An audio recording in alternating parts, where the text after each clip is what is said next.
Partagez le direct. Attendez. Pourquoi? Je vais regarder un peu. Regarde un peu la connexion. Peut-être que je donne un peu plus fort. Partagez le direct. Envoyez à vos amis. Partagez. Que je donne un peu la connexion ici. Je vais voir si ça prend automatique ici. Ah ouais, c'est bon. Voilà. Bonjour à tous, j'espère que vous allez bien. Partagez le direct, envoyez à vos amis. Dites-leur que je suis en direct. Voilà. Excusez-moi. Partagez le direct. Aujourd'hui, nous avons un cas grave, très grave sur la main. Et nous allons aujourd'hui, à titre exceptionnel, je le fais très tôt, parce que je travaille l'après-midi, donc je n'ai pas le temps. Mais je suis obligé aujourd'hui de faire ce direct-là rapidement. Partagez le direct, envoyez à vos amis. Et nous allons recevoir la petite fille qui était censée être reçue hier. Hier, la connexion a beaucoup dérangé, on n'a pas pu la recevoir. Et j'ai vu des gens me dire, oh la baronne, pourquoi tu as posté la petite fille avec avec sa photo, il faut cacher. Bon, première chose, avec l'IA, tu peux enlever tout ce que tu veux là. Tu peux enlever, c'est-à-dire que même si je mets le cœur, avec seulement l'IA, tu peux enlever ça. Un, deux, elle va témoigner elle-même en vidéo et dire la vérité. Moi, c'était ma condition parce que ce qu'elle dit est tellement grave. Je ne peux pas prendre quelqu'un en audio, ça peut être n'importe qui. On parlait des vies, donc je ne peux pas. Donc, j'étais obligé de la faire passer normalement. C'est-à-dire que ce n'était pas un débat de ce côté-là. Si on vient dire des choses aussi graves, on doit pouvoir l'assumer en public. Parce que si quelqu'un vient dire que oh, mon partenaire m'a VIOL, jusqu'à il y a l'enfant dedans, vous n'allez pas me demander de prendre la personne là en privé pour que demain vous venez dire que j'ai menti sur quelqu'un. Non. On va seulement prendre cette personne en vrai et partager et dire à la personne, attendez, je suis en train d'attendre le lien là. Partagez, partagez. Partagez. Donc on ne peut pas prendre quelqu'un comme ça en audio, c'est tellement grave ce qu'elle dit. Donc on ne peut pas s'amuser à dire que non, je vais prendre, il fallait couvrir le vide. Non. Et je tiens à dire ceci. Moi, je ne suis jamais allé chercher cet enfant-là. Jamais. Ça passe par son avocat parce qu'elle a porté plainte. J'écoute l'histoire est tellement grave et la petite veut parler. Elle veut venir sur les réseaux sociaux expliquer. Première chose, je lui demande que envoie-moi une photo qui prouve que tu es enceinte. Je reçois la photo. Envoie-moi une photo de toi, petite, avec ton père. La petite envoie la photo. Envoie-moi une photo de ton père. La petite envoie la photo. Mais attendez. Moi, hier même, je ne devais pas faire le direct. La petite m'a harcelé, dit tata, pardon, il faut que je parle. Et puis, aujourd'hui, ce matin, c'est elle qui m'a réveillé. Donc, si quelqu'un veut s'exprimer à ce point, je suis dans l'obligation de lui faire parler. Donc, je suis désolé. Vos leçons, je ne suis pas avec ça. Je demande juste à chacun de s'asseoir et d'écouter notre petite pour voir ce qui se passe exactement. Donc, je ne vais pas trop contourner. Nous allons prendre la petite et c'est elle-même qui va se présenter. Elle-même qui va nous expliquer ce qui se passe exactement. Voilà. Et puis, excusez-moi. Alors, on va faire simple. Je vais d'abord la prendre. Comme ça, on va gagner du temps. Et on va lui poser des questions. La seule et unique bande de Suisse. Prenons la petite. Je tiens à dire ici que j'ai certains enregistrements. La balle du shérif. Donc, les gens qui vont venir discuter là, je vais sortir ça. On va laisser la petite parler et après, la balle du shérif va arriver quand vous allez discuter. Ok. Bonjour ma fille, bonjour. Bonjour madame. Comment ça va? Ça va bien et vous? Ça va. Bon, on va aller très vite. Comment tu t'appelles? Edouclé Michel. Edouclé Michel. Tu as quel âge aujourd'hui? J'ai 21 ans. D'accord. Tu es enceinte, c'est ça non? Oui madame. Parce qu'on ne voit pas bien. Lève-toi un peu, comme ça on voit s'il y a un petit ventre là. Ne montre pas ton ventre, tu te lèves juste un peu. Que je vois s'il y a ton ventre. Voilà. Est-ce qu'on voit quelque chose? On ne voit pas beaucoup. Mais bon, j'ai montré tes photos. Ah oui, d'accord. Assois-toi. Tu es enceinte de combien de mois à ton avis? 6 mois. 6 mois. Alors, on veut écouter ton histoire. On veut savoir ce qui s'est passé. Tu m'as dit que c'est ton propre père qui t'a enceinte. Est-ce que c'est ça? Oui madame. Comment s'appelle ton père? Edou Michel. Donc, celui qui t'a enceinte, il s'appelle Edou Michel. C'est ça? Qui est ton père? Madame. Oui. D'accord. On va commencer par le début. Quand est-ce que, les premières fois que Edou Michel, qui est ton père, je vais d'abord, avant de continuer, montrer quelques photos de toi avec ton partenaire. Reste là. Reste là. Nous allons aller sur Galerie pour que ce soit clair. Ça, c'est une photo de famille. Et là, vous avez vu le vert, il y a la petite et son père. Là, vous avez vu les petits traits verts. Il y a la petite et le père. Et je vais montrer le père. Ça, c'est le père dont elle accuse. Bon, les photos ne sont pas... Mais je vais montrer une autre photo qui est un peu plus claire. C'est le père ici. C'est le père qu'elle appelle Edou Michel. On va le montrer encore au champ. Voilà. Là, vous voyez très bien la photo. Je vous le montre. C'est elle qu'elle accuse de l'avoir VIOL. Et elle est enceinte de 6 mois. En ce moment où on parle. C'est elle qui le dit. Et moi, j'ai aussi fait quelques vérifications.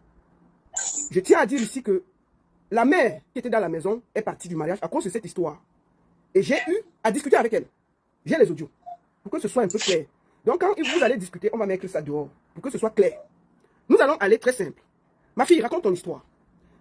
Quand est-ce que tu as eu la première fois? Qu'est-ce qui s'est passé? Quand est-ce que ton père t'a touché pour la première fois?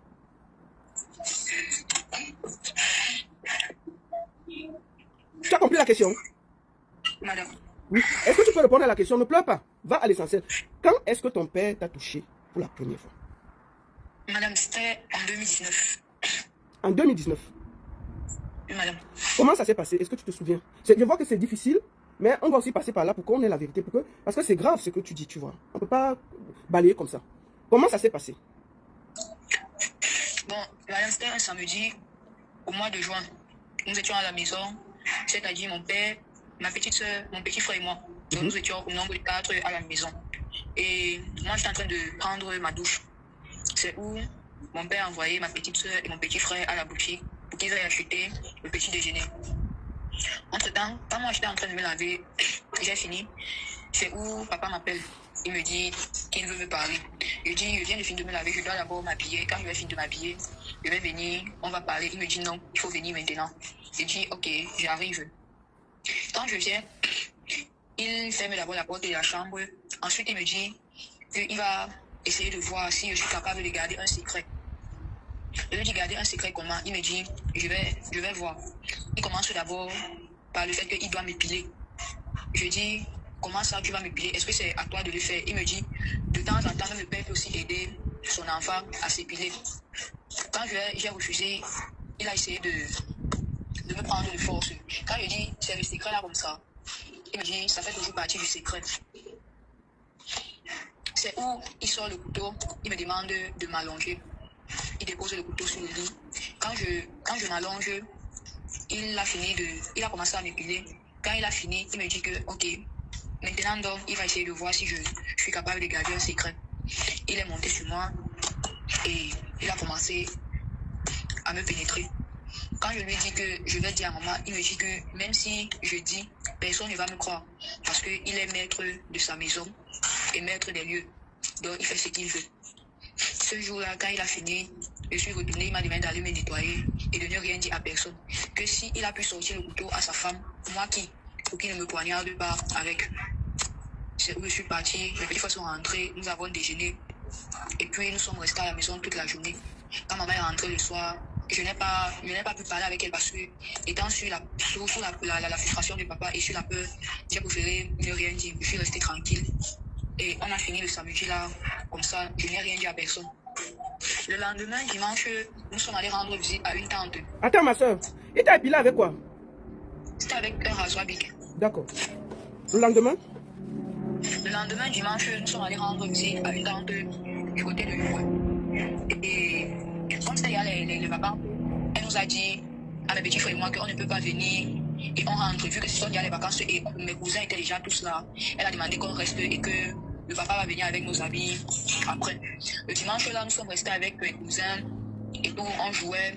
Il y avait de l'harmonie comme les années passées. Donc, j'étais toujours avec eux comme j'ai toujours eu l'habitude d'être, mais un peu distante. Ma cousine a constaté, elle m'a demandé à quoi elle dit rien. Donc, j'ai toujours continué de jouer avec eux. Nous sommes restés du mois de juin jusqu'au mois de juillet. Il y a eu un problème chez ma tante parce qu'il y avait un garçon dans le quartier qui me draguait. Et un jour, ma cousine a organisé un rendez-vous avec lui. Nous étions en train de causer, vu qu'en face de la maison de ma tante, il y a une maison en étage et il y a une terrasse. Nous étions en train de causer et tout. Mon cousin nous a donc surpris. Quand ma tante est rentrée le soir de la prière, il a dit à ma tante que je connais déjà les hommes. Il m'a attrapé avec un gars. Ma tante nous a fouetté, mes cousines et moi. Et le lendemain, elle a appelé mon père, elle a expliqué à mon père, elle a dit à mon père que je connais déjà les hommes et tout. Après ça, donc, papa est venu chez ma tante. Il m'a demandé si c'est vrai, je lui ai dit non. Il m'a dit ok.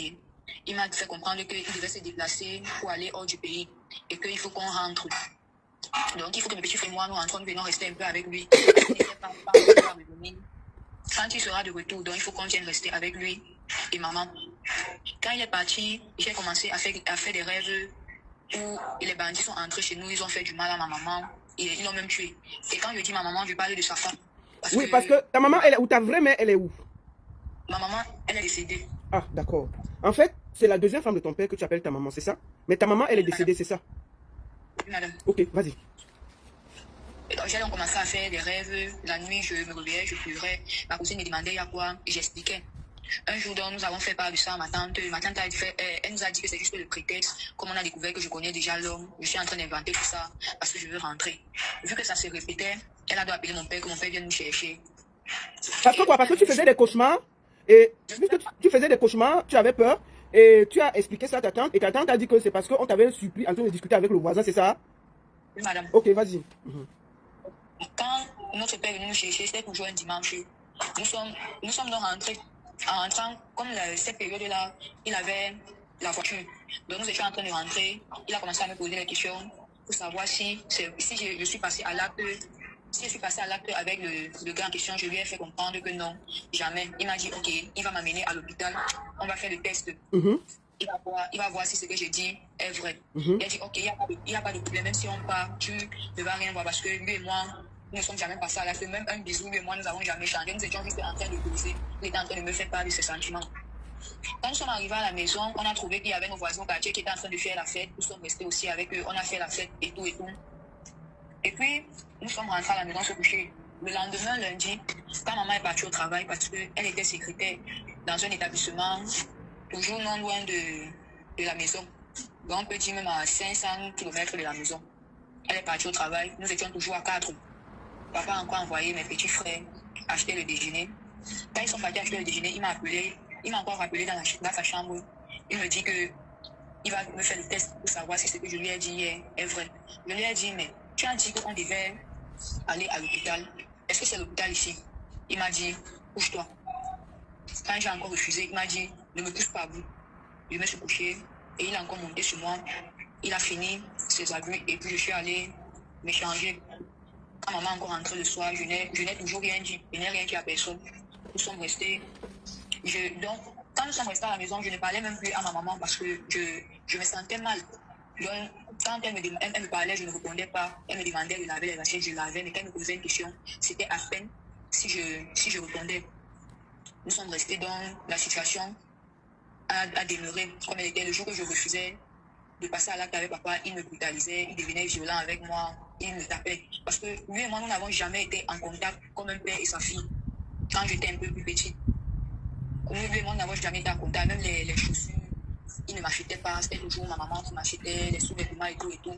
Lui, il ne fait pas. Donc, je ne sais pas, mais quand je disais peut-être papa, je n'ai pas de chaussures, il me dit, il n'a pas l'argent. Mais après ça, il achète pour mes petits frères. Moi, il n'achetait pas. Donc, si ma maman n'achetait pas, moi, je n'avais droit à rien. Mais quand il avait commencé ses abus, il commençait à s'occuper de moi. Quand il disait, papa, je veux tel truc, il achetait. Papa, je veux ci, il achetait. Quand la situation... Et ma maman m'avait posé la question que, il y a quoi? Pourquoi ton père est devenu gentil avec toi? Vu qu'elle et moi ne se parlaient pas, je n'avais pas répondu à sa question. La situation est restée pareille jusqu'au mois de mars. C'était un mercredi décembre, je n'en pouvais plus. J'ai donc essayé de faire part de la situation à notre responsable de la chorale avec qui j'étais. Je lui avais demandé, je lui avais expliqué l'histoire, mais en lui demandant si ta cousine vient te voir et te dit que son père couche avec elle. Et dans la famille, elle n'a confiance à personne, à part toi. Quel est le conseil que toi, tu peux donner à ta cousine? Ma responsable m'a dit, moi, à la place de ta cousine, je porte plainte à ton père, à son père. Quand elle a dit ça, je me suis mise à pleurer. C'est où elle me demande, tu parles de ta cousine ou tu parles de toi? Je lui ai dit, il s'agit de moi. Depuis un moment à la maison, je ne comprends pas, mais avec mon père, c'est devenu une autre chose. Il me prend comme sa femme. Quand il couche avec moi, quand je refuse même des fois, il me brutalise et tout et tout. Elle a donc fait appel à notre vice-responsable, elle a expliqué la situation. Et les deux m'ont conseillé de me rapprocher de notre prêtre, notre aumônier des jeunes. J'ai dit non, j'ai peur. Si mon père apprend même que j'ai dit ça à quelqu'un, je ne sais même pas ce qu'il va me faire parce qu'il m'avait menacé avec le couteau. Et moi, j'ai peur de lui parce que ce qu'il dit, il fait. Elles ont dit, calme-toi, on va essayer de rencontrer le père. On va dire au père que tu veux parler avec lui. Il va nous donner un rendez-vous et on va te dire, tu vas venir parler avec lui. Ce jour-là, nous sommes rentrés, il n'y avait pas de lumière. Nous sommes rentrés. J'ai demandé qu'elle m'accompagne parce que ça faisait déjà tard. La messe était finie, ça faisait déjà 1 heure. Et quand il devait rentrer, mon père devait me compter que j'étais et tout. Parce que là, il n'aimait pas voir un garçon à côté de moi. Quand je parlais même avec un autre gars, ça l'énervait. Donc, il était tellement énervé que je ne pouvais pas causer avec un garçon au quartier. Donc, il voulait seulement me voir causer avec les filles et non les garçons. Ils ont demandé qu'elle m'accompagne. Elles m'ont accompagnée. Pendant que nous étions en train de rentrer, ma mère aussi rentrait du travail. J'ai dit, Dieu merci. Comme elle est même là, je suis même une bonne chose. Je vais même descendre avec elle une fois. Nous sommes descendus à la maison.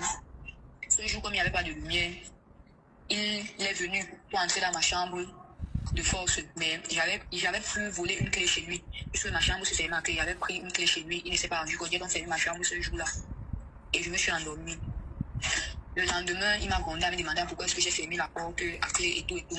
Je lui ai dit parce que je ne voulais pas. Je suis déjà fatiguée, c'est de trop. Il me demande même souvent si tu es mon père. Lui-même, il m'a répondu qu'il ne sait même pas s'il est mon père. Parce que ma maman, la première grossesse de ma maman était d'un notable au village.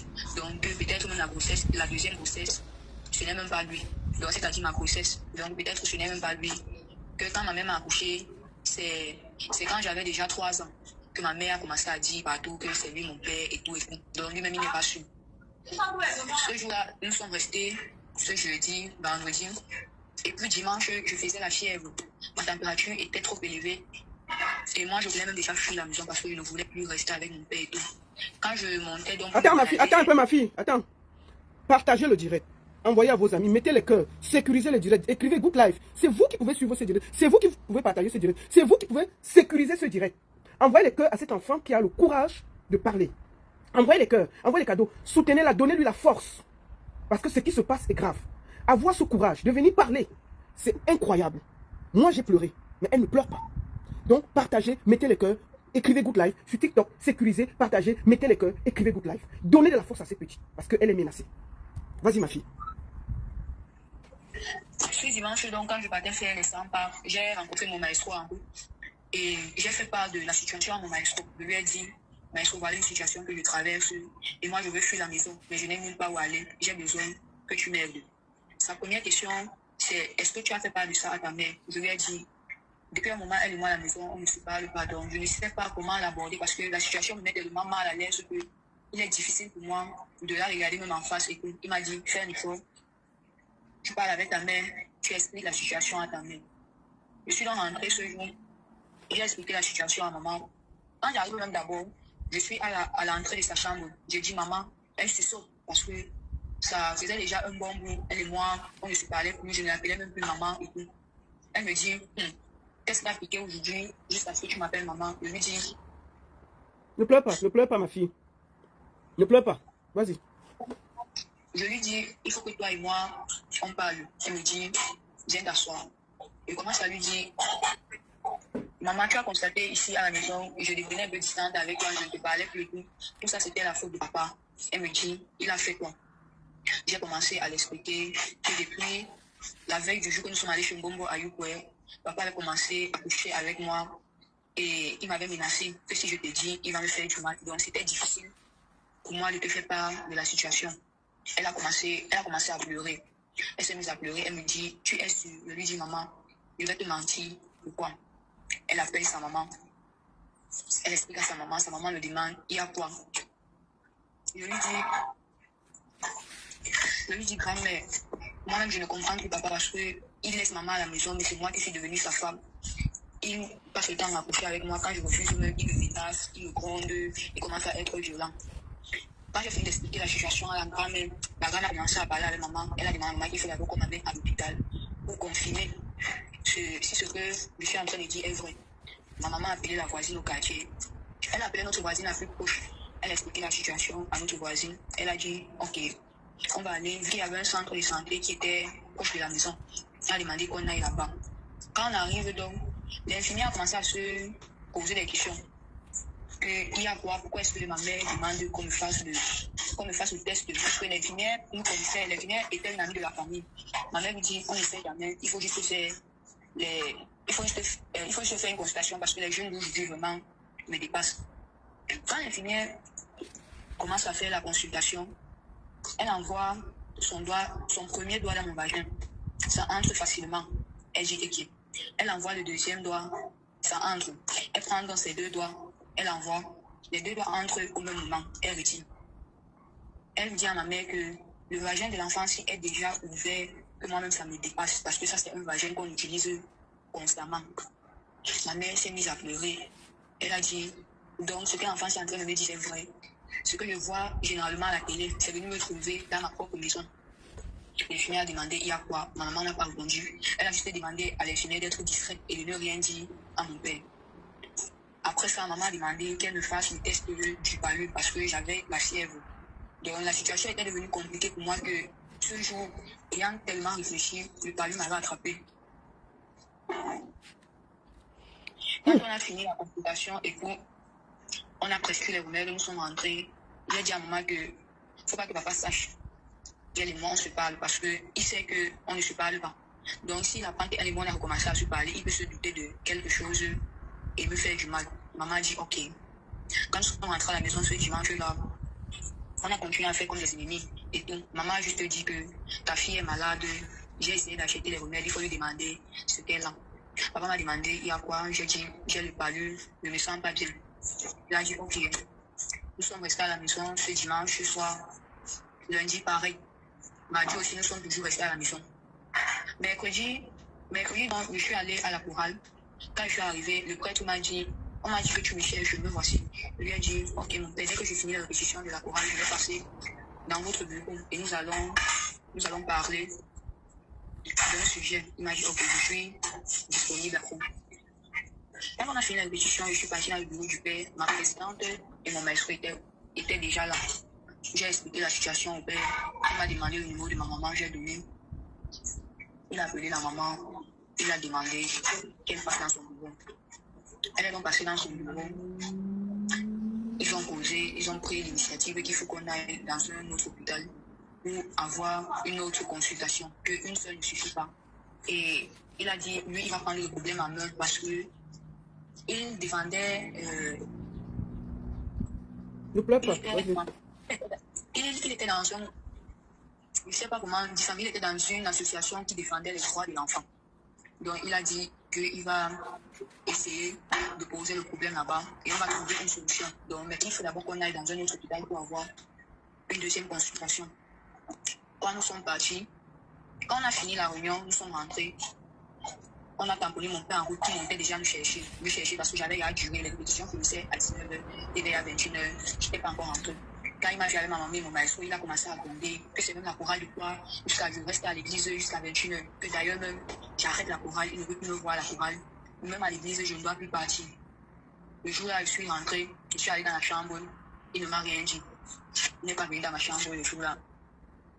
Le lendemain, jeudi, quand il s'est levé le matin, pour puiser de l'eau. Parce que quand il avait ses envies, que ce soit le matin, que ce soit la nuit, il entrait dans ma chambre.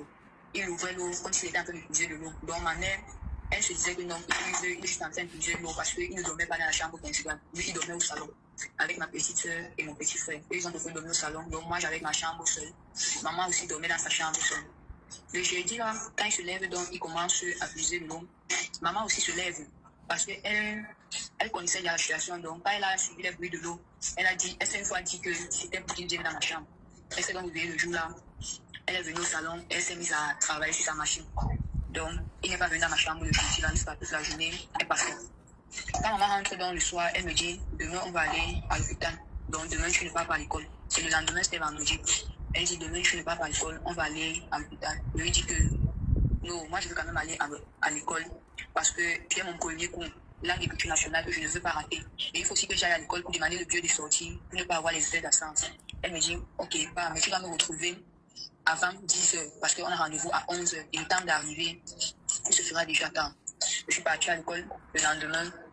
J'ai expliqué la situation à Madame de Langue en lui disant que je ne pouvais pas finir son film parce qu'il faut que j'aille chercher le billet de sortie. Je dois aller à l'hôpital avec maman pour tel truc. Elle m'a dit, ok, tu peux partir.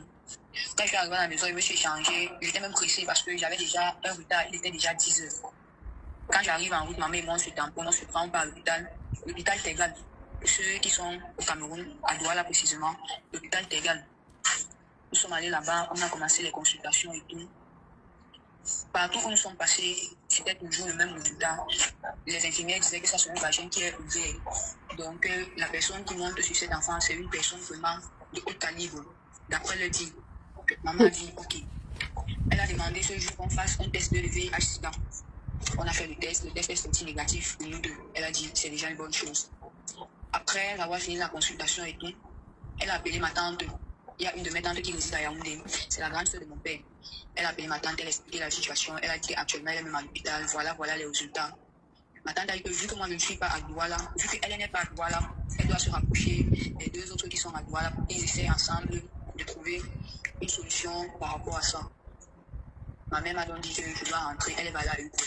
Elle va aller informer mes tantes, les grandes soeurs de mon père, de ce qui se passe. Elle est partie à Ukoé. Ils ont parlé. Ils ont conclu que nous devions avoir une réunion dimanche à la maison. Sans rien dire à mon père. Donc, mon père savait juste qu'il y a une réunion chez lui. Mais il ne savait pas le pourquoi de la réunion. Il ne savait pas pourquoi est-ce qu'on organise la réunion chez lui. Quand dimanche est arrivé, on a lancé la réunion. Quand ma tante me demande de parler, quand je commence à parler, il commence à me bouffer. Il dit c'est faux, que je suis juste en train d'inventer cela parce qu'il m'a demandé d'arrêter la chorale. C'est pour ça que je suis en train d'inventer ça. Ma grand-mère qui était là, c'est-à-dire la mère de sa femme, a posé la question, pourquoi est-ce que l'enfant va venir inventer un truc sur toi? Si ce que l'enfant dit est faux, je vais donner la Bible, tu vas jurer dessus. Il a donc lui-même arraché la Bible à ma grand-mère. Il a dit, si... Ne pleure pas ma fille, vas-y, tiens bon, vas-y. Ne pleure pas. Vas-y. N'aie pas peur. N'aie pas peur. Il y a le peuple qui te regarde, hein. Tu es protégé désormais. Il ne va rien faire. C'est lui qui aura les problèmes. La peur est finie. La peur est finie. Vas-y. Quand il arrache la Bible, il commence à dire que si c'est que ce que ma fille dit est vrai, quand je vais sortir d'ici là, que la voiture me fouille. Ma grand-mère lui dit que c'est à moi de te donner la Bible. C'est pas que tu vas arracher la Bible, tu arrêtes la Bible en main, tu commences à faire. Je ne sais pas ce que tu fais avec. Je n'ai pas comme ça quand je juge sur la Bible. Quand ma grand-mère dépose la Bible, elle nous demande de jurer. Moi, je juge sur la Bible. Lui, il dit qu'il a déjà juré, donc il ne jure plus. Mais tant qu'ils n'ont pas tiré de conclusions positives concernant la situation, elles ont dit, vous êtes trois à connaître ce qui se passe entre nous, c'est-à-dire ton père, Dieu et toi. On a fini la réunion, elles se sont levées, elles sont parties. Quand mes deux tantes partent, mon papa est parti les raccompagner. Moi, je dis maintenant à ma mère que moi, je ne peux pas... Attends un peu. Je demande à mon admin de TikTok là, de bloquer le gars qui a des propos tribalistes là depuis. Vous ne savez même pas d'où elle vient. Arrêtez vos conneries. Donc, bloquez-moi le gars qui tient des propos tribalistes là. Je demande ça à un de mes admins. Merci. Il faut bloquer tous ceux qui parlent mal là. On doit protéger cet enfant. Merci. Vas-y, ma fille. Quand je dis à maman que moi, je ne peux plus rester à la maison parce que vu qu'il connaît déjà, il peut rentrer là, il se met à me taper, on ne sait jamais. Donc moi, je préfère partir. Elle me dit, tu vas aller où? Je lui dis, je vais chercher. Quand je pars donc de la maison, je suis allée me réfugier chez mon maestro. Étant là-bas, il a appelé le prêtre pour signaler au prêtre que je suis chez lui et il faut qu'on trouve une solution. Le lundi, là, il a causé avec le prêtre et tout. Le prêtre a dit, ok, m'a dit, je dois passer au centre Zagé pour que nous essayons de parler et il va convoquer mon père pour que mon père ne me touche pas, il ne me tape pas et il signe un engagement me permettant de retourner à la chorale et à l'église et qui ne va pas me faire du mal. Quand nous sommes arrivés le mardi, là, ils ont fait l'assise, le prêtre a fait l'assise avec mon père, ils ont parlé, le prêtre m'a appelé, il m'a dit, lis ce que j'ai écrit avant que ton père signe. J'ai commencé à lire, c'était l'engagement dans lequel mon père disait qu'il ne va pas me toucher, il ne va pas me taper et que je peux retourner à la chorale tranquillement. Il a signé. Quand il a signé, le prêtre a dit, ok, rentrez donc. Moi, j'ai dit au prêtre, moi, je ne veux pas rentrer avec lui. Moi, je préfère aller avec lui, le prêtre. Il m'a dit, ok, on va partir. Mon père est entré dans sa voiture. Moi, je suis entré dans la voiture avec le prêtre, ils sont partis. Pendant ce temps, le prêtre me disait qu'il va me remettre un micro. Je vais rentrer avec chez nous et je vais enregistrer il va enregistrer mon père, mais il ne doit pas se rendre compte que je l'enregistre. Parce que s'il se rend compte, il peut détruire les preuves. Elle dit, ok, pardon. Quand nous sommes arrivés à la maison, le prêtre a demandé à voir ma chambre, il est parti dans ma chambre, il a vu ma chambre, il a fini, il a fait la prière. Quand on a fini, j'ai décidé de le raccompagner dans sa voiture. Quand il le raccompagne, il me dit, j'ai vu telle place dans ta chambre, c'est l'endroit adéquat pour mettre le micro. Mais ne le montre à personne, même à ta mère, ne montre pas. Elle dit, ok, mon père. Je n'ai pas montré le micro à ma mère. Elle a fini, elle allait accompagner une voisine qui était à la maison. Moi, j'étais dans la cuisine en train de faire fruits les plantains pour manger. Mon père a commencé à me parler, il me posait des questions, que pourquoi est-ce que j'ai dit à ma mère, elle n'est même pas parentée avec nous. Donc je pense qu'elle peut m'aimer plus que lui, mon père, que je connais la musique de Longuet qui dit, une autre femme ne peut pas aimer un autre enfant comme son enfant. Pendant qu'il était en train de parler, il ne savait pas que j'étais en train de l'enregistrer. C'est où je lui posais la question en disant que si je t'avais demandé un jour d'arrêter, est-ce que tu allais arrêter? Il me dit oui. Je lui ai dit que tu n'allais pas arrêter. Combien de fois quand je disais non, si tu me menaçais, tu me tapais. Donc c'est ce qui disait qu'arrête, que tu allais arrêter. Directement, ma maman est rentrée et on a arrêté la conversation. J'ai pris le micro, je suis allée garder. Le lendemain, mercredi matin, quand je me suis réveillée, je devais aller à l'école. J'ai dit que non, il faut d'abord que je fasse écouter l'enregistrement à ma maman. Elle doit savoir. Parce que d'un côté, je ressentais qu'elle doutait un peu de ce que je disais. Quand elle a écouté l'enregistrement, elle m'a dit, ok, il faut aller remettre au prêtre. Le mercredi soir, là, je suis partie à l'église, j'ai remis le micro au prêtre, j'ai dit au prêtre que non, j'ai expliqué la situation à maman, il m'a grondé. Il a dit, mais en tout cas, ça va aller. Après ça, les problèmes ont commencé à la maison entre le père et la mère. Ils ont commencé les problèmes et tout et tout. Dans les débats, maman a commencé à dire que, en tout cas, l'enfant a même déjà commencé à porter plainte contre toi. Donc, quel qu'en soit ce que tu comptes faire, ça ne va pas aboutir. L'enfant a déjà porté plainte contre toi. Et on a les preuves, on a les enregistrements, on a des résultats de l'hôpital. Il a donc commencé à venir vers moi en me disant que pourquoi est-ce que je suis allé porter plainte contre lui. Je pense que si aujourd'hui, il n'est plus à la maison, ma mère va m'aider plus que lui. Et c'est faux. Au contraire, elle va plutôt lui chasser de la maison. Elle va préférer sécuriser ses petits frères. Et que oui, il a une... Celui qui est derrière, c'est son père qui a VIOL et qui est enceinte de 6 mois. Continue. C'est où il dit que j'ai une maladie et il me reste peu de temps à vivre. Donc je ne peux pas aller en prison, je préfère mourir avec vous. Moi maintenant, faisant confiance à mon père, j'ai donc décidé d'aller voir le prêtre. J'ai dit au prêtre d'arrêter toutes les procédures, que je ne veux pas qu'on enferme mon père, je ne veux pas qu'il aille mourir en prison. Et bon, le prêtre m'a dit, ok, il n'y a pas de problème. Quand j'ai fini de causer avec le prêtre, je suis revenu à Dieu, il y a parlé avec le prêtre, il a dit qu'il va tout effacer, on arrête tout. Tout le temps après, il a commencé à être violent avec moi, il me menaçait, il me tapait, il me grondait pour bien. Moi, j'ai donc dit que je ne peux plus rester ici. Il a donc quitté la maison, je dormais dans des chantiers. Des fois, je dormais dans les salles de catéchèse à l'église, les salles de catéchèse, vu qu'elles étaient ouvertes, je dormais là-bas. Un jour, il m'a donc vu, il a décidé d'aller me laisser chez ma tante, la petite soeur, à ma femelle, qu'il ne veut pas porter sa malchance. Si je suis dehors, quelque chose m'arrive là-bas, c'est lui qui doit répondre de ça, qui va aller me laisser là-bas. Quand il est parti me laisser là-bas, chez ma tante, on a fait une réunion ce jour avec mes oncles maternels. Mes oncles ont décidé que ok, je vais rester. Comme j'ai décidé que je vais revenir dans ma famille maternelle, je viens rester avec eux, ils n'ont pas de problème, nous allons rester ensemble. Nous sommes restés, même là-bas, ils ne me laissaient pas. De temps en temps, ils venaient toujours me saluer chez ma tante, que je suis un mauvais enfant, il faut que ma tante me mette dehors et tout. Le mari de ma tante a donc décidé de me ramener chez lui. Ils ont porté des affaires, ils sont allés me laisser chez mon père. Pendant qu'ils étaient en train de parler, de tirer une conclusion, moi j'ai dit que moi je ne veux pas rester ici. J'ai donc fui et les ai laissés avec mes affaires et tout, je suis parti. Ma tante et mon oncle aussi se sont levés, ils sont rentrés. Bien après, je me trouvais qu'il avait mis mes habits en route. J'ai porté mes habits, j'ai gardé chez un voisin. De temps en temps, je passais là-bas, me changer et me laver.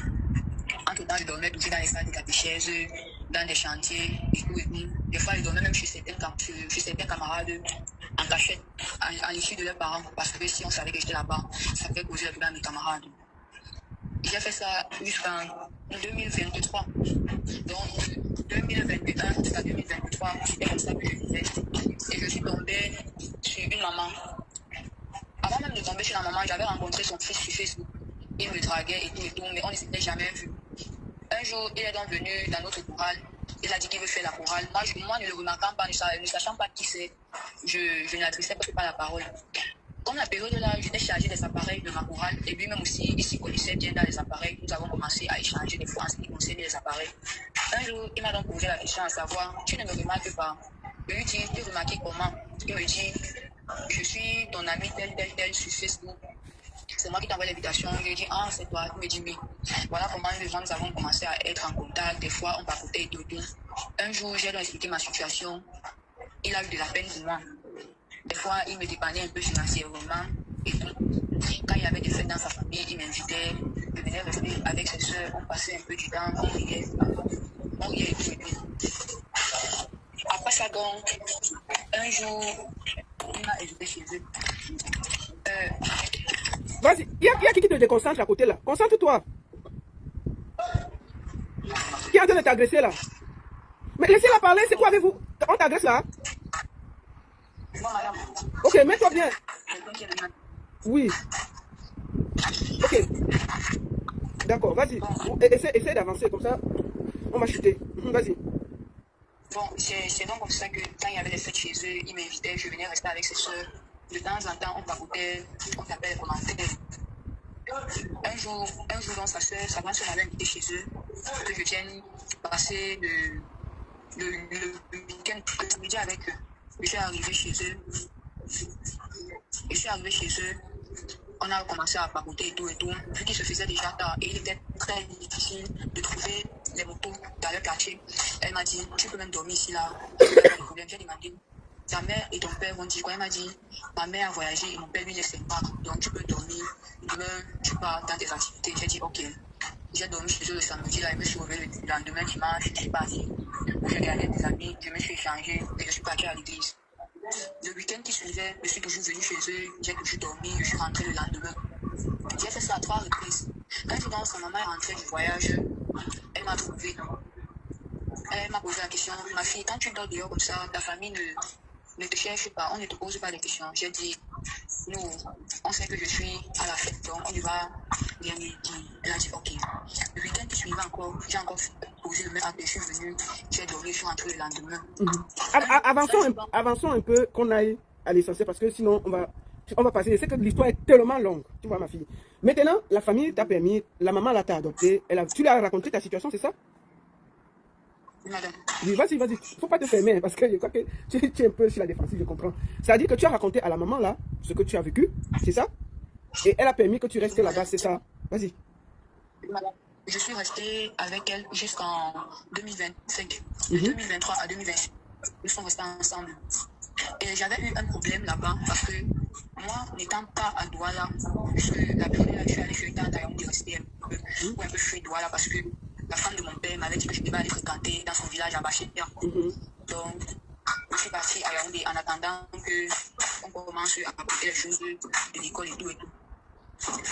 Étant à Yaoundé, j'avais une chorale que je formais dans notre quartier là-bas, dans notre nouveau quartier.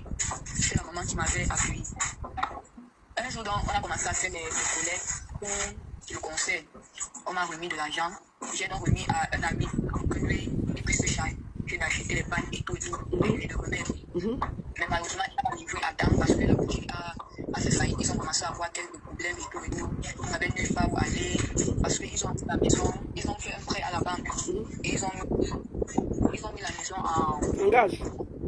Et ils ont mis la maison en gage, donc ils n'ont pas rempli l'argent de la banque a saisi la maison. Après, c'est dit, l'argent attendu, moi je n'avais pas la somme qu'on me demandait. Le papa de la maison m'a donc mis dehors. Que tant que je ne remets pas l'argent, je ne reviens pas à la maison. J'ai encore commencé à flâner. Je suis retourné chez mon père. Là, on parle déjà de janvier 2026. Donc, au vu du fait que tu as fui, je vais résumer, tu as fui pour aller à Yaoundé parce que tu ne voulais pas retourner dans la famille de ton père. Tu es allé chez une tante à Yaoundé. Et de la tante à Yaoundé, tu étais dans une chorale que tu formais. Et il y a eu des bails qu'on devait faire pour la chorale. On t'a remis de l'argent pour ça. Et toi, tu as remis à un ami qui avait une boutique. Et l'ami, ils ont eu des problèmes. Ton argent a été bloqué et tu as eu des problèmes à cause de ça. Et on t'a encore foutu dehors. C'est ça, non? Madame, je n'étais pas chez une tante, j'étais déjà chez la maman. C'était la maman qui m'a... D'accord.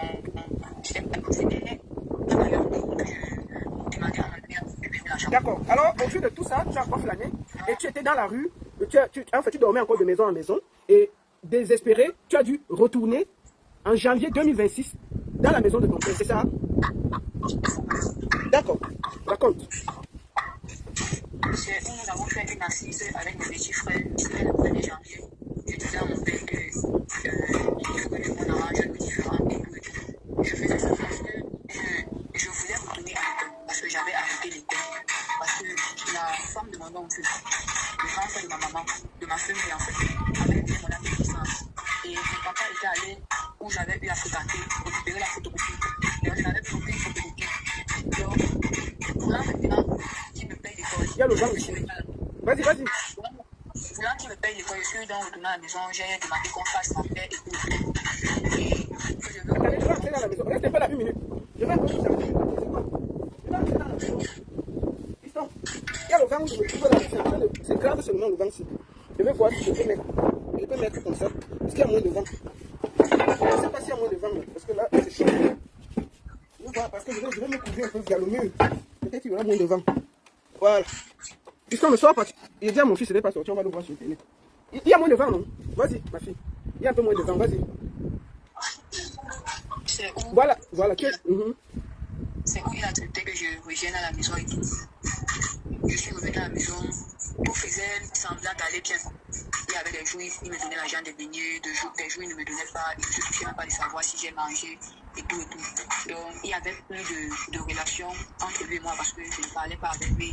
Lui aussi ne me parlait pas, c'était à peine si on s'adressait la parole. Un jour, donc, il est rentré avec une bouteille de jus grenadine. Il a dit, pardon, je veux le jus. J'ai mon pain au frigo là-bas. Je veux manger et pousser avec le jus parce que j'ai faim. Il a accepté que je prenne son jus. J'ai donc pris le jus. Quand j'ai pris le jus, je ne sais pas ce qu'il y avait dans le jus parce que j'ai dormi toute la journée, toute la nuit et la journée du lendemain. C'est-à-dire que, je récapitule, ça veut dire que tu rentres chez ton père en janvier 2026. Tu te dis, après avoir erré, tu ne veux plus les problèmes, tu vas essayer de voir ce que tu peux faire. Et là, ça se passe plus ou moins bien, ton père se calme. Et un jour, en mars, tu as du pain, et il y a tu voudrais un jus, il achète un top grenadine. Et il t'offre. Et tu as bu ce jus, tu as dormi presque 2 jours, c'est ça? Voilà. Tu as dormi de quelle heure à quelle heure? J'ai dormi de 17h. J'ai dormi de 22h à 17h du lendemain. D'accord. Et quand je me suis relevée à cette heure-là, quand il est rentré, je suis soudée. Après ça, j'ai commencé à me sentir un peu bizarre. Le lendemain, il était bizarre, il commençait déjà à être pâle et tout et tout. Mais je me disais que non, c'est juste le palu parce que je ne m'alimentais pas bien. Je suis donc restée à la maison. La période là, je n'avais pas vu mes règles. J'ai donc commencé à lui dire que je ne sais pas pourquoi je ne vois pas mes règles. Il faut qu'on aille à l'hôpital. Peut-être que j'ai encore attrapé une infection. Parce qu'il y avait des moments quand j'attrapais les infections, je voyais mes règles en retard. Et donc il m'a dit qu'il faut qu'on aille à l'hôpital. Que peut-être j'ai attrapé une infection. Mais il refusait toujours. Il refusait, je ne comprenais pas le sens de son refus. Quand je suis tombée malade, donc, je suis allée chez une infirmière au quartier. Elle m'a fait ma consultation et tout et tout. Je suis rentrée, elle m'a dit, si ça ne va pas, que je revienne, elle va essayer de me donner une autre dose. Quand je suis rentrée à la maison, j'ai dit à mon père que voici les remèdes qu'on m'a prescrit, je n'ai même pas encore l'argent pour payer. Il m'a dit, il va aller payer tout et tout. J'ai dit, ok. La période là, j'ai payé les remèdes, ça n'allait toujours pas. Je suis encore partie voir la maman, elle lui a dit que ça ne va pas. Que les remèdes qu'elle m'a donnés, c'est comme si ça ne fait pas effet. Elle m'a dit, il faut seulement qu'on me place la perfusion. Elle m'a donc placé la perfusion. Elle m'a injecté, elle m'a mis le capital, elle m'a injecté les remèdes du palud et tout. Après ça, j'ai continué le traitement. Le traitement était gratuit parce que je faisais la chorale avec ses enfants.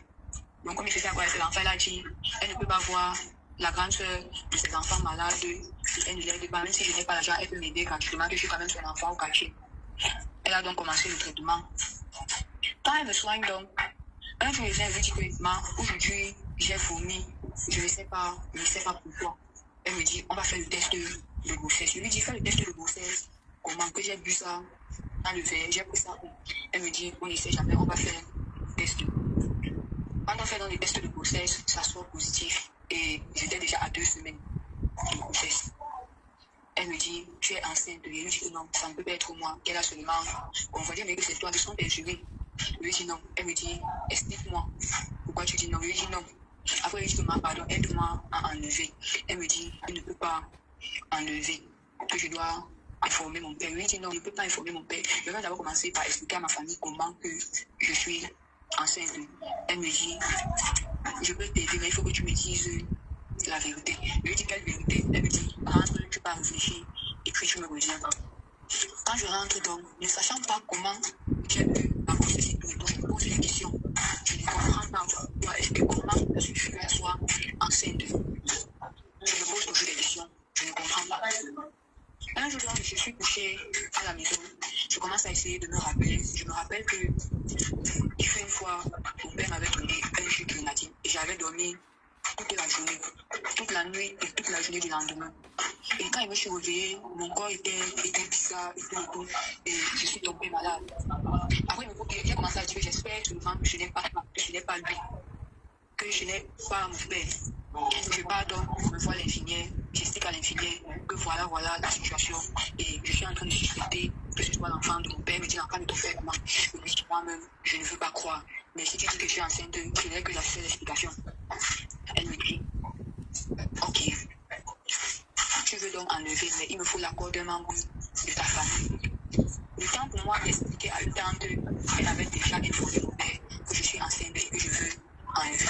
Mon père lui a dit que même si je reviens vers elle avec combien de millions, qu'elle ne me fasse pas l'avortement. Ils se sont entendus, ok. Je rentre donc à la maison, il me dit que, non, c'est moi qui lui dis que l'instant on t'a dit que je suis enceinte.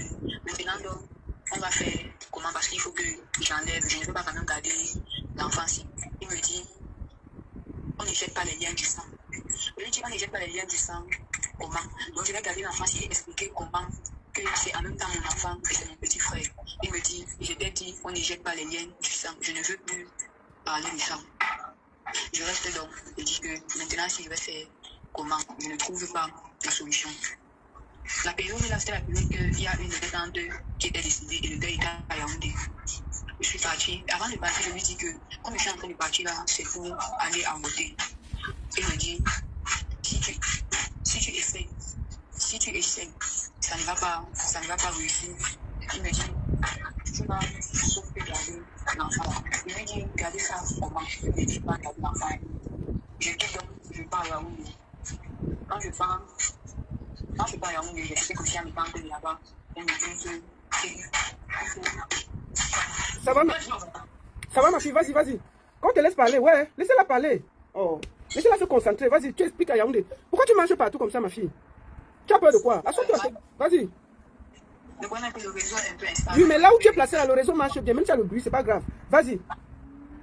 D'accord, c'est où? Ayant expliqué à mes tantes de Yaoundé, elles me disent qu'il faut qu'on porte plainte. Je leur ai dit, je ne peux pas porter plainte quand je n'ai pas encore expliqué à mes tantes de droit là. Elles vont prendre ça comment? Je me dis, ok, on me donne le transport, que pas à Douala, tu expliques la situation à tes tantes et elles disent ce qu'elles vont dire, tu reviens ici. Quand j'arrive donc à Douala, j'explique à ma tante, la petite soeur de ma mère, je lui dis, tante, voilà la situation et tout et tout. Moi-même, je ne sais pas comment faire. Ma tante dit que si je lui avais dit ça, on devait enlever. Mais que maintenant, on ne peut plus enlever, que je suis déjà à 2 mois, on ne peut plus enlever. On a donc convoqué une assise, on a interpellé mon père. Madame dit à mon père que la fille dit qu'elle est enceinte de toi, qu'est-ce qu'il faut faire? Il dit que ce n'est pas le vériteur, mais que si je décide de garder l'enfant, il va prendre soin de l'enfant. Mais qu'il ne prend pas soin de l'enfant en tant que le père de l'enfant, qu'il prend juste soin de l'enfant en tant que le grand-père. Madame te dit, comment on est en train de t'accuser que tu as enceinté ta fille, tu dis que tu vas prendre soin de l'enfant, mais tu prends soin de l'enfant en tant que le grand-père, ça veut dire que tu acceptes puisque ton enfant. Il dit non, ce n'est pas ce que j'ai dit. Il a commencé à contourner la situation. Il a dit à mes tantes, en tout cas, je vais vous envoyer 10 000 pour qu'on fasse l'échographie et connaître le sexe de l'enfant. Nous étions en joie quand il disait qu'il va envoyer 10 000. Mes tantes aussi sont restées. J'ai même dit, allons porter plainte. Elles ont dit non, qu'elles n'ont pas l'argent et elles n'ont pas le temps pour aller à tout moment au tribunal et gérer des trucs comme ça. Que si moi, je veux porter plainte, ça me regarde, mais que je porte plainte en comptant sur mes poches et non sur les poches.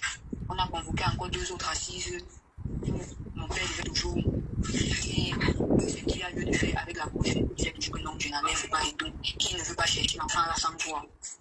Ma famille maternelle avait dit ok, je vais seulement accoucher. Que comme mon père dit que je vais accoucher, je vais seulement accoucher. Je demande à ma femme que je vais accoucher un enfant, je vais expliquer que c'est l'enfant de qui.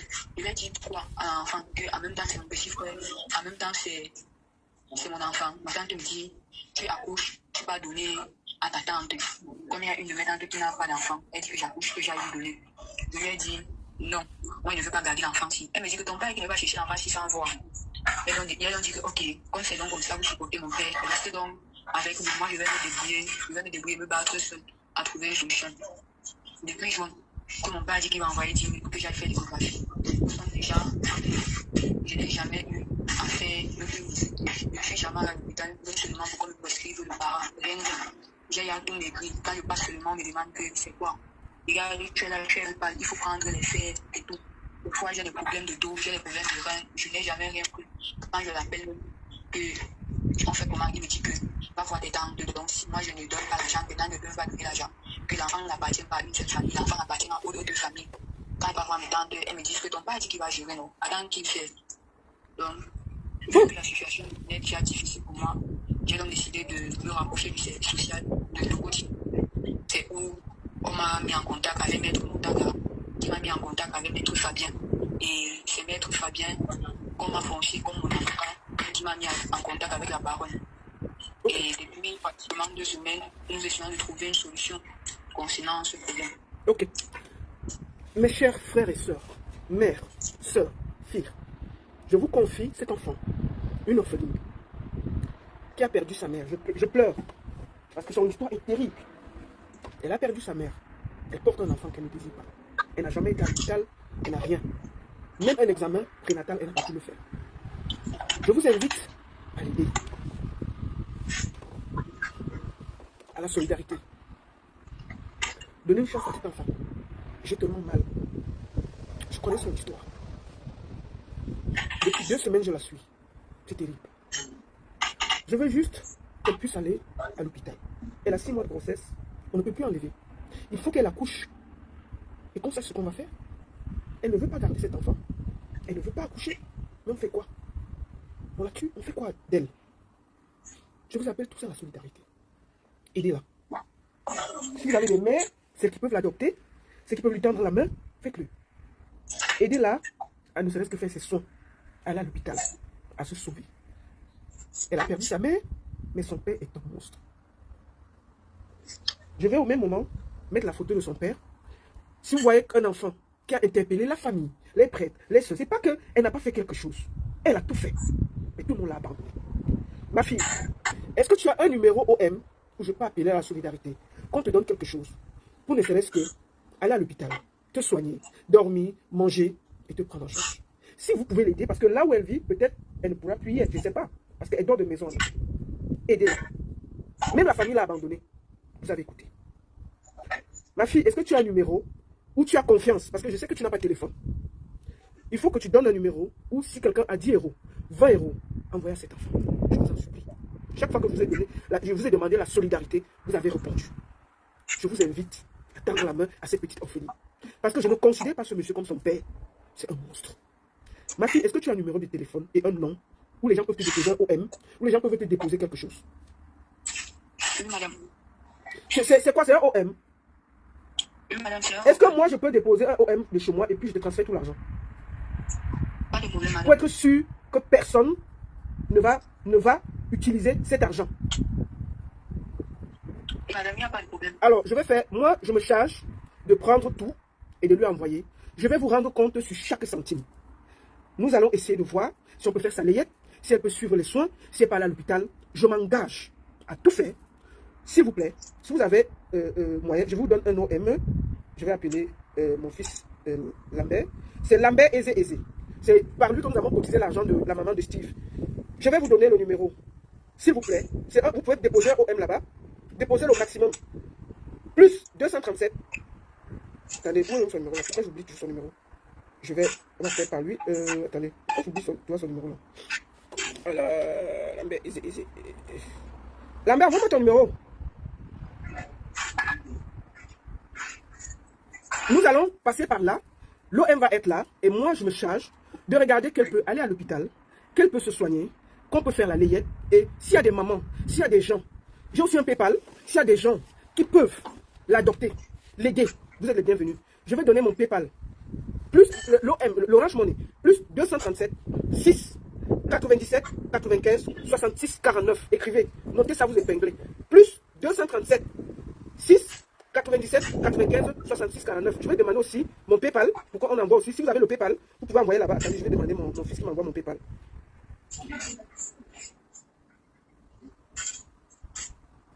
Attendez, pour que je ne dise pas n'importe quoi. Mais je vais aller au PayPal pour que je sois clair. Attendez, excusez-moi, je crois que j'ai le numéro PayPal quelque part ici. Pour que j'ai le contrôle. Et nous allons aider cette petite. Où est le numéro PayPal? Excusez-moi. Alors, n'oubliez pas, faites un dépôt pour cette petite fille. Nous allons ensemble l'aider à faire la layette, à aller à l'hôpital. Dès demain, je vais commencer. Si vous avez envoyé quelque chose, dès demain, nous allons d'abord l'envoyer à l'hôpital pour aller commencer les tout premiers soins. Attendez. Oh là là, où sont les photos de PayPal là? Putain. Excusez-moi. Attendez, ils sont en train d'envoyer le PayPal. Notez le numéro.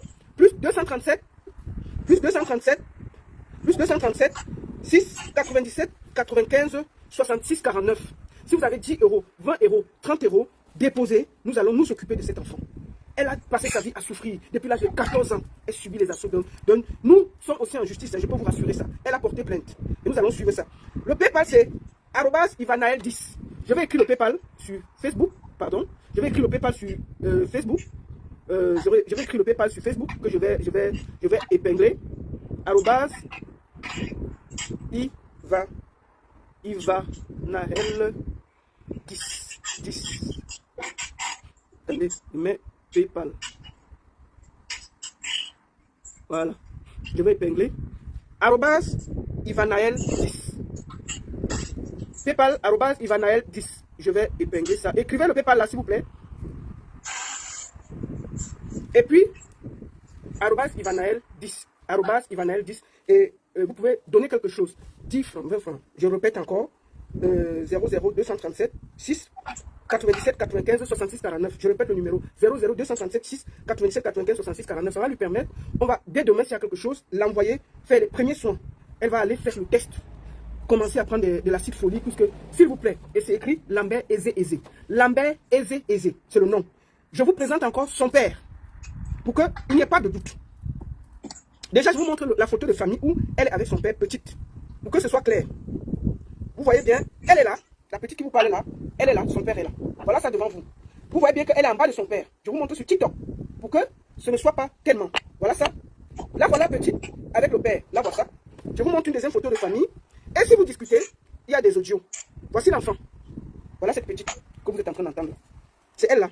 Et je vous montre le père. Ça, c'est le père. Je le montre ici. La photo est un peu noire ici. C'est pour ça que je lui montre sa photo quand il est au champ. Parce que ici, je ne sais pas si ici vous pouvez voir quelque chose bien. C'est lui là. C'est lui là. Je montre bien. C'est lui là. Il s'appelle, je vais vous donner son nom complet. Ma fille, il s'appelle comment? Il s'appelle comment? Edouard Michel. Oui, et toi tu portes son nom. Toi tu t'appelles comment? Edouard Claire Michel. D'accord. Toi tu t'appelles Edouard Claire Michel et ton père s'appelle Edouard Michel et c'est lui qui a fait tout ce qu'il est en train de faire là, c'est ça? Oui, madame. Non, elle est déjà à 6 mois. À 6 mois, on ne peut pas. Même si c'est ici en Europe, on ne peut pas. L'enfant a 6 mois. Quand il y avait 2 semaines, elle a essayé. Quand il y avait 2 mois, elle a essayé. Maintenant, elle est à 6 mois. Ma fille, si discute un peu, place un peu derrière. Le ventre est déjà comme ça. Attendez, je vous la montre. Elle a un gros ventre. Vous voulez qu'on enlève comme ça comment? Vous faites ça même comment? Enlevons même le monsieur là. Attendez. Voilà le ventre. Voilà le ventre de l'enfant-ci, comme vous voyez là. On va enlever ça comment? Voilà le ventre devant vous. Là, voici. Vous voyez bien que c'est elle. Je vous montre en gros. Voilà le ventre. Vous voulez qu'elle fasse comment? On enlève ça comment? On va seulement aller devant. Voilà ça. Voilà. Ma fille, est-ce que tu as un dernier mot? Parce que je suis tellement choquée.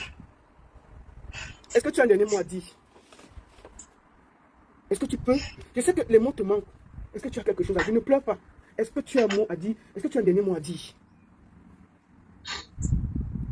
Bon, ce que je peux demander, c'est que cette fois-ci, il faut que mes plaintes aboutissent. C'est juste ça.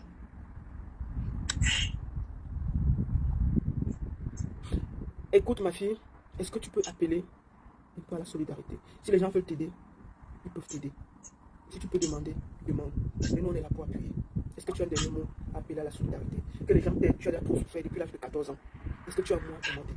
Et tu remercies aussi la maman qui te garde en ce moment.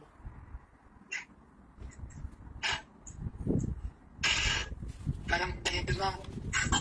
Je ne sais pas quoi dire. Attendez, j'ai épinglé le PayPal. Attendez, je vais épingler le PayPal. Vas-y. Vas-y, ma fille, vas-y.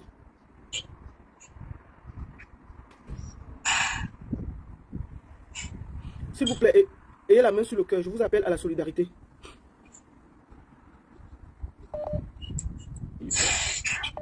J'ai pas l'eau. Il va. Naël. Voilà, j'ai mis le PayPal. J'ai épinglé. Je vais épingler ça. Ok. Voilà, le PayPal est épinglé. Vous pouvez. Tu n'as plus rien à dire. Madame. Ok, si tu n'as plus rien à dire, alors on va te laisser. Merci beaucoup, ma fille, pour ce témoignage. Comme tu as vu, ta plainte, nous allons tout faire pour qu'elle aboutisse. Sois forte. Je sais que ce n'est pas facile de porter quelque chose qu'on n'a pas voulu. Et j'appelle ici les mamans. Si vous êtes une maman, si vous avez du cœur, nous pouvons tous se mettre derrière cet enfant. Si vous avez des habits, vous avez des trucs que vous n'utilisez pas pour la grossesse, vous avez une boutique, on peut l'aider pour la layette, parce que je ne sais pas si on parle, je ne sais même pas comment faire en fait. Je ne sais pas quoi dire en fait. Je ne sais pas. Donc, si vous avez des vêtements, des poussettes, des trucs, pour l'aider, ne serait-ce que ça, et que si vous êtes dans un hôpital, qu'on peut l'aider à suivre, ne serait-ce que ça, et puis si vous êtes une maman qui pouvait adopter, je ne sais pas, cet enfant, je ne sais pas, je ne sais pas, j'ai pas de mots, je n'ai pas de mots. Donc, merci beaucoup à tous, et ma fille, au revoir, on reste en contact. Son géniteur s'appelle Edou Michel. Je vous remonte sa photo, qu'elle accuse, pour que nul n'ignore. Je répète encore, je vous appelle tous à la solidarité. Mes soeurs, filles, s'il vous plaît, donnons, cette fille, quand j'ai laissé qu'elle vous raconte son parcours. Parce que si je coupais, vous n'allez pas comprendre. Le PayPal, c'est Ivanaël 10. L'Orange Money, c'est Eze Lambert, 00 237 6 97 95 66 49. 00 237 6 97 95 66 49. Ça va me permettre de l'envoyer faire déjà les premiers tests pour voir comment elle va. Je vais vous rendre compte de ce que nous avons récolté pour l'aider aussi à suivre la procédure. C'est vrai que les avocats veulent faire pro bono, mais il faut quand même payer les taxis, les machins, les ceci. Si vous avez une boutique qu'elle peut passer, prendre des vêtements pour l'enfant, aidez-la. Si vous êtes en diaspora et que vous voulez l'aider, vous voulez adopter cet enfant, vous êtes les bienvenus. Vous êtes la marraine de cet enfant. Je ne sais pas, faisons quelque chose. Faisons quelque chose. Si vous êtes prêt à l'héberger, vous êtes prêt à l'aider, vous êtes prêt à lui donner un endroit pour vivre, vous êtes prêt à lui trouver une chambre où elle va vivre, vous êtes les bienvenus. Ne laissons pas cet enfant qui souffre depuis l'âge de 14 ans dans la rue. Si vous avez un endroit que vous n'utilisez pas, vous avez une maison, vous pouvez l'aider, qu'elle s'installe, qu'elle reprenne sa vie. Je reprends le numéro, plus 237 6 97 95 66 49 pour le PayPal, @Ivanaël 10. Il y a plein de gens qui m'écrivent là qui peuvent lui donner les vêtements. Le plus important maintenant, c'est qu'elle aille à l'hôpital. Elle n'a jamais fait, ne serait-ce qu'un seul examen de grossesse. Rien. Elle dit que son dos l'a fait mal, elle ne fait que m'écrire, elle n'arrive plus à marcher. Donc il faut qu'on commence même déjà à l'amener à l'hôpital. C'est pour ça que je vous invite à voir comment vous pouvez donner quelque chose. S'il vous plaît. Merci à la personne qui vient de m'écrire qu'elle a les vêtements pour enfants. Nous allons récupérer tout ça et lui donner ça. Merci. Je ne sais pas, fille ou garçon, donnez seulement. Et tous ceux qui ont 10 euros, 20 euros, vous êtes les bienvenus. Cette fille doit aller à l'hôpital. Nous devons suivre la procédure. Et merci à Maître Fabien Kenny et Maître Edo pour l'aide. Merci à tous. Que le Seigneur vous bénisse. Et ayez la main sur le cœur. Ce n'est pas, je vois certains propos tribalistes là. Oh, elle vient d'où? Est-ce que c'est important? Est-ce que c'est important? C'est un enfant camerounaise. Si je commençais à dire qu'elle est bamileke, elle est ceci, ça vous aurait arrangé. Non, on parle d'un enfant camerounais qui a été VOL par son père camerounais. C'est de ça qu'il s'agit. Nous devons nous battre pour ça. Et je tiens à le dire, j'ai des vocaux. Donc quand vous allez venir discuter, cette fille a raconté son parcours. Il y a eu des gens qui étaient au courant, la famille au courant, les prêtres au courant, la chorale au courant. Ce n'est pas qu'elle atterrit. Il y a eu tout le monde qui était au courant. Elle a cherché l'aide partout.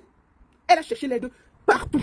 Elle a été cohérente du début à la fin. Vous voyez qu'elle ne manque pas. Elle a les dates, les clairs. Moi, j'essaie même. Je l'ai moi pour dire que j'ai renvoyé l'enfant chez la fille parce que son téléphone, elle avait perdu certaines voices et les données. J'ai payé le technicien pour qu'on tire. On a dit que la carte mère était ici, était ça, c'était un peu compliqué. J'ai renvoyé l'enfant là chez son père pour aller l'enregistrer. La fille a eu le courage de partir. Elle a dit, Tata, je veux parler. J'ai déjà trop souffert. J'ai demandé l'aide partout. Je veux parler. Et elle a parlé. Quand vous l'écoutez, elle n'est pas cohérente. J'invite les blogueurs, j'invite tout le monde qui a un cœur à prendre cette histoire entre les mains. Nous devons mettre loin Monsieur Edou Michel qui a fait du sale sur sa propre fille. Partagez le direct, envoyez à vos amis, n'ayez pas peur, mettez toute cette histoire dehors. Le PayPal est là, PayPal Ivanaël 10, non, arrobas Ivanaël 10, comment on dit l'Orange Money 00237 6 97 95 66 49. Je vais vous rendre compte de tout ce que nous allons récolter. Première chose qu'on va faire, d'ici demain, cette fille ira comment on dit, faire ses premiers examens médicaux. Si vous êtes docteur, vous êtes infirmière, vous avez une clinique, vous pouvez faire ça gratuitement, nous sommes preneurs. Si vous pouvez me dire la baronne, écoute, j'ai une clinique, envoie l'enfant, elle vient faire les tests, nous la prenons en charge pour l'aider au côté, comment on dit, pour l'aider pour tout ce qui est médical, nous sommes prenants. S'il vous plaît, aidez-nous. Merci beaucoup à tous. Et je vous appelle encore à la solidarité. Ça pouvait être votre enfant, votre soeur, votre mère, votre fille. C'est une orpheline et son père a détruit sa vie. Monsieur Edou Michel, bravo. Félicitations. Je ne sais pas comment on peut sortir son mythe et mettre sur son propre enfant. Incroyable, abominable, satanique. C'est la folie. Merci beaucoup à tous. Partagez, partagez, partagez et ne vous taisez pas. Elle a donné le nom, elle a donné son parcours. Rendez cette histoire virale. Je vous appelle tous à vous lever. Levez-vous pour cet enfant. Elle a été abandonnée pendant 6 mois, 6 ans. C'est le moment que nous, mères, filles, soeurs, frères, on doit se lever pour cette petite fille qui a eu un courage de folie de venir dénoncer son propre père. Qu'elle porte un enfant qui est son petit frère. C'est de ça qu'il s'agit. La seule et unique baronne de Suisse, ça ne chauffe pas, ça ne chauffe vraiment pas. Partagez, partagez, partagez. Si vous pouvez aider, aidez. Si vous avez une clinique, vous avez quelque chose, vous pouvez aider. Le PayPal est là, l'Orange Money est là. Donnez, si vous pouvez médicalement l'aider. Vous nous dites dès demain, on va l'envoyer chez vous. Vous commencez à la prendre en charge. Merci, merci, merci. Et que le Seigneur vous bénisse. Amen. Merci.